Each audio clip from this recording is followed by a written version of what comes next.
dabalame. Fakkeenya yuulfaataadhaa kana shawaa meedaan nurratti dabalame. Duraayyuu oolfanna. Ashawaa meedaa oolfanna. Oromiyaa oolfanna. Lafa bakkanaa kiiloomeetira 800 irraa wanti dhufee salphaa miti. Waaqayyo ba'aa biddaan itti fe'uudhaaf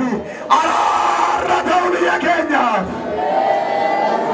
Jirra jennee toofinallu jireenyi nuuf galuu dhigee otuu laallu junuunfanne dhaga'uu gurri nu duudee waan dubbii keerra darbineef nutti baay'ateera dhalli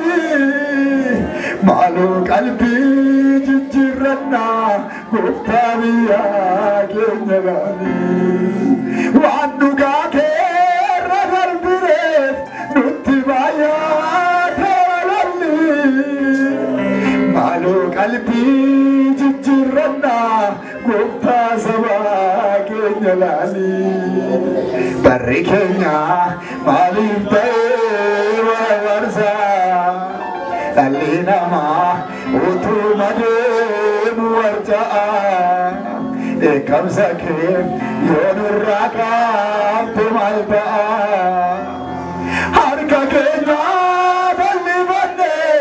araara siin jechaa jirra iji keenuu nayyatu yaa gooftaa Yesuus waaqarra harka keenya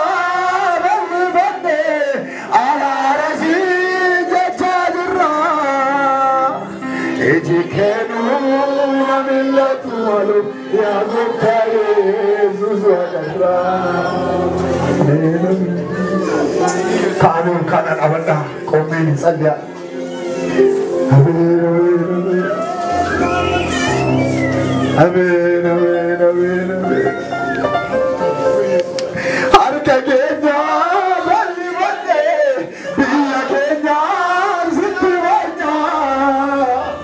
Eksorati saziarse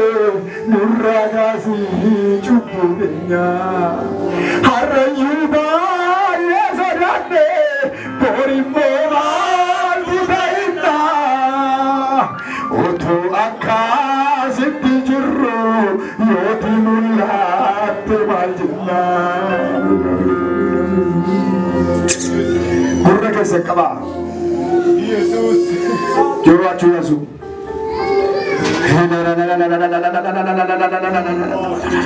Gurra sidaka unuke Gurra sidaka unuke Gurra sidaka unuke Abamas Ashawame dam gurra nu daga ukennim Ashawame dam gutum gurra nu daga ukennim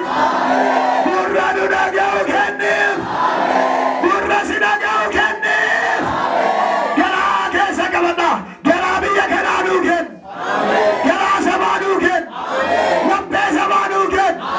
Ojina bana lappe sabanuken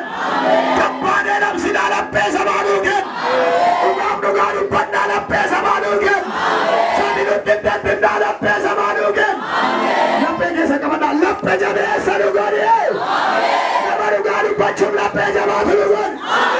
Namaru garu lappe sabanuken Kalbi jijjiirrachi sunugan Abang kesa kaba Bakawa kayo wana jirata dubbi kenya shawameda paulfa Arraba kenya tayi dubbando shawameda Isa kenya tayi hilali shawameda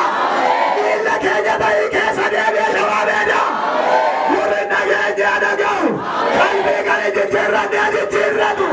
Debiu kambala adebiu Kani namande hamadu Kani payede afayu